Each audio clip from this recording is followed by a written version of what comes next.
end for the VPN. Well, you may have seen the ICANN organization, supposedly a non-profit, which is actually distributed and decentralized a decent part of the mainnet. The current Web 2.0 was trying to shut down the internet in Russia, and it came out some of the owners of these big VPN companies.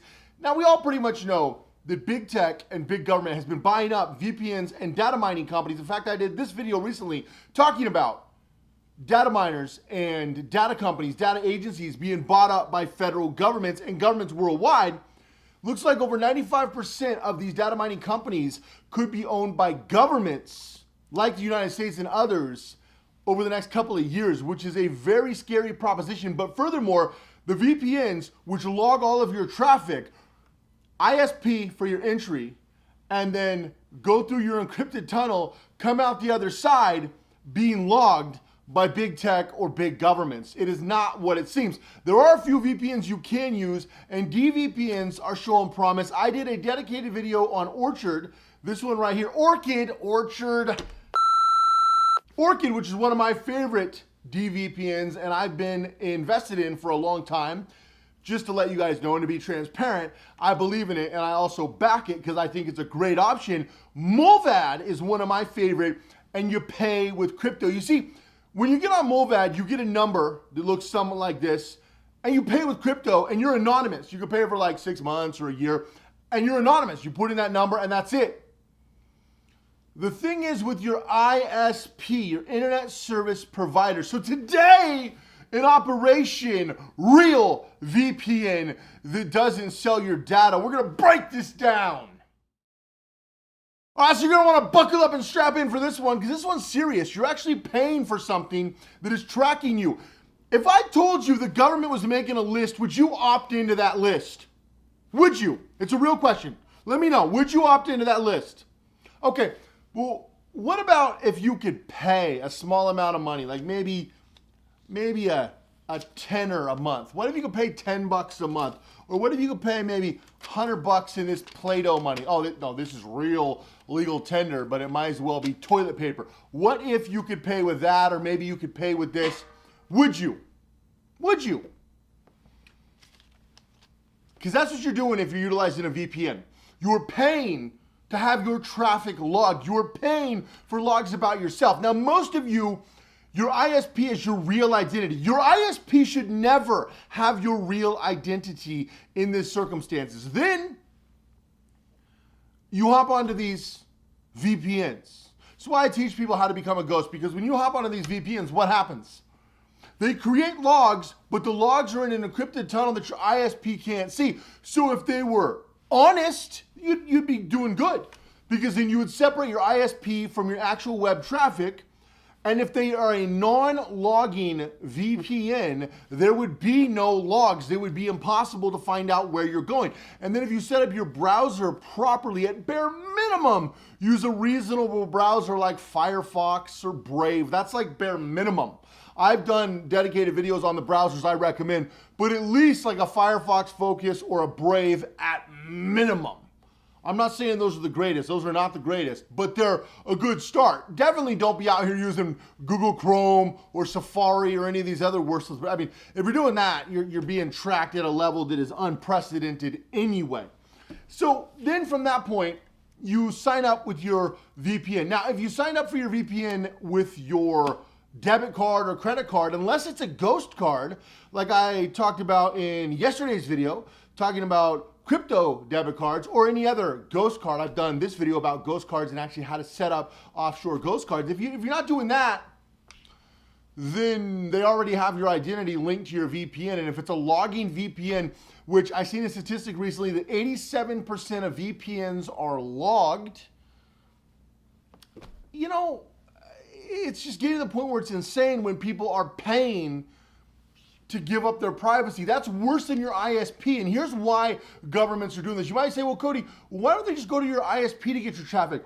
Because of the Telecommunication Act. There's telecommunication acts in the United States and in other countries that make it extremely hard for federal governments or governments worldwide to get these internet records. Same thing with phone records, because the data has been tied into the Telecommunication Act for cybercrimes acts. So it's actually a good thing. It actually protects you and me. You might be thinking, well, that's cool. They can't get our data without a subpoena.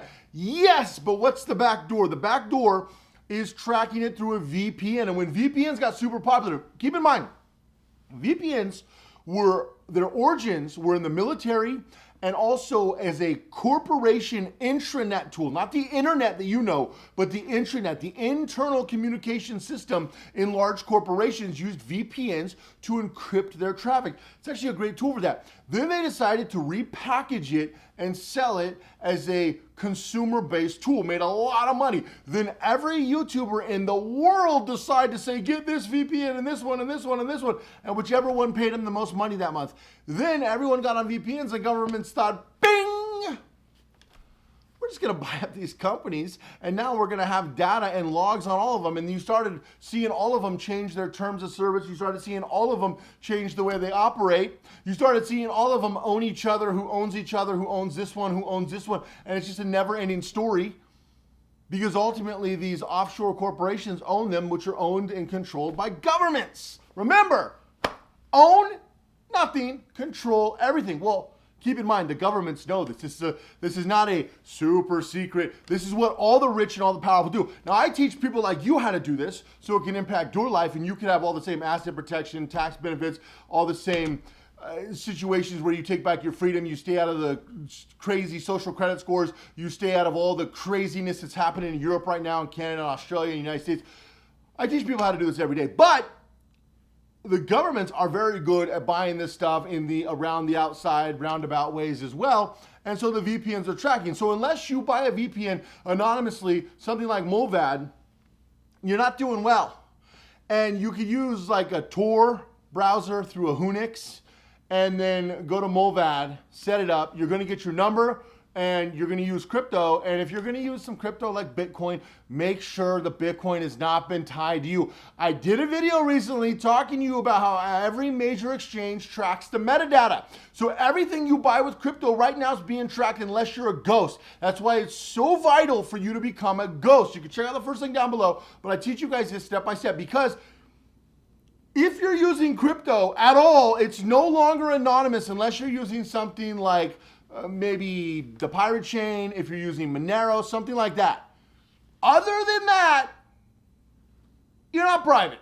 You're not secure.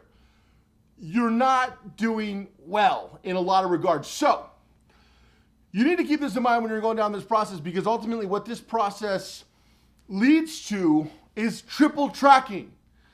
ISP to VPN, VPN owned by government, government tracks you through metadata. Utilize crypto, your crypto tracks you through your metadata from your bank to your exchange. Even if you go to a cold wallet, they know what coins you're using. Because keep in mind, the crypto is minted. A lot of people forget that crypto is minted. Similar to money. What does money have? What does money have? Money has a serial number, okay? This is minted, right? It comes, coins are minted. You look at, all these different, they're minted, okay? Crypto can be tracked in that way as well, but much more efficiently because of the way it's structured. So unless you've got privacy-based software, which is ultimately what it is, like Monero, you're being tracked now bigger than ever because the new metadata laws that came out recently, which I've been shouting from the rooftop and nobody cares about because you're like, oh man, did you see that, Blue River Awesome Coin came out and it's like going to be trading at like $1 billion, bro. And like, just get in right now because it's so cool. And instead of actually understanding what's going on. So a lot of people are going to be in a lot of trouble. And now these new tax implications are going to be insane because while Central Africa might make Bitcoin legal tender, and while Panama just made crypto transactions legal, that's cool. Oh, cool. Good job, Panama. But not Canada. Not Europe. Do you see the new Transparency Act in Europe? You see what Canada's looking at doing in crypto? You see what Biden's executive order in the US doing? I mean, Australia. I think Australia is just going to inject their people with tracking. I get more people contacting me from Australia. I don't know what's worse right now, Europe, Australia, or Canada. I mean, the US is bad, But I get more people on a daily basis contacting me from those 3 areas. All of Europe is falling apart. And these new transparency laws are ludicrous. This is why I'm teaching people how to control their crypto outside of Europe, even if they live in Europe, so they don't have to deal with this preposterous stuff. The dictators of Europe now, it's really unfortunate to see. You guys have went through this before. You know where this goes. But they keep pushing. They keep pushing and pushing and pushing. And it's a disaster. And here in the United States, I don't want to act like we're so great. We got people like Janet Yellen talking about unrealized capital gains for the 5th time. They're going to keep talking about it until they can push it through, which is just insanity. And then we've got people like the entire administration doing an exploratory order on crypto and tying encryption and VPN-esque software to it because they got to be able to track the metadata. So unless you buy your VPN and crypto that has not been tracked through your metadata, your SOL. It's why you got to start with the ghost card. It's why I've been screaming this from the rooftops. But see, a lot of people get it messed up when it's the entry point. Like, Cody, if I go from my bank to exchange, my exchange to a cold wallet, my cold wallet to a VPN, is that cool? Did you just hear what you said? No, it's not cool. You left a giant trail. Nothing about that is cool. That's what people think that hardware wallets end the trail. They do not. Now, I can't actually say on video how to end the trail, but obviously that's not it. For those of you in my advanced program, you already know if you're, later stages in the program. If not, we'll obviously eventually get there. But that ain't it. That obviously is not it. And going to a hardware wallet, well, that's going to protect you. And I believe in hardware wallets for protection. And so you own your keys. That's a good first step. But there's 5 or 6 other steps you got to take to be anonymous or your SOL. Even if you go into Monero, you left breadcrumbs. That's why I teach people how to become ghosts so you don't have to deal with this BS and you can legally and ethically take your freedom back. That's the cool part.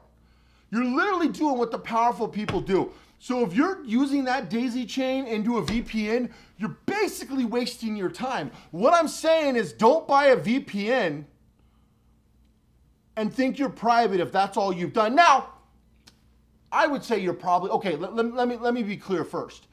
You're probably 80% better off to do that method than to have no VPN. But that last 20%, that's a stickler, and that's why big picture, there's some other things you got to do to come back full circle and actually, you don't have to erase your trail, but you've got to make the trail go cold. Okay, your trail will be, the trail doesn't matter. Having a trail is irrelevant, provided the trail goes nowhere. But the trail has to go nowhere. And for too many people, the trail goes right to them. And they're like, but I had a VPN. I mean, you might as well have not have. But anyway, that's all I got to say about that. What's your favorite VPN? Let me know down below. I'm going to be doing a tier list video. Yes, I'm bringing back a few tier list videos about DVPN. So like I said, I did a really cool video on Orchid. Check that out. I break it down. I break down why I like it. But there's about 6 or 8. I'll be filming this video here shortly. But if there's any DVPNs you want to see on that list, let me know. Let me know your favorite VPN. I listed mine over at PrivacyX Project in our tools section so you can see the VPNs I recommend. Mulvad's one of them. There's a couple others. Have an amazing day, guys. Go all into everything you do, and I'll see you in the next video.